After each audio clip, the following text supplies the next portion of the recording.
नमस्कार दोस्तों आपका हमारे चैनल में स्वागत है।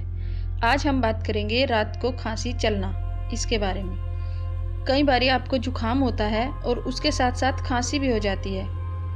खांसी रात को ज़्यादा उठती है, इसके लिए हम आपको उपाय बता रहे हैं। एक बहेड़े के छिलके का टुकड़ा अथवा छीले हुए अदरक का टुकड़ा सोते हुए मुंह में रखकर चूसते रहने से बलगम आसानी से निकल जाता है।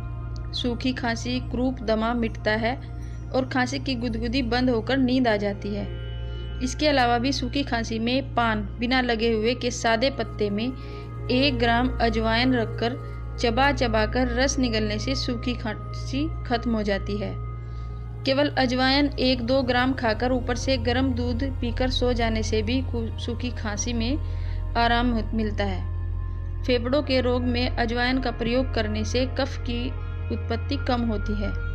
अजवाइन का सेवन कफ खत्म करके फेफड़े मजबूत करता है और छाती के दर्द में भी आपको लाभ होता है। धन्यवाद दोस्तों। अगर आपको मेरी वीडियो पसंद आए तो इसे लाइक और सब्सक्राइब जरूर करें।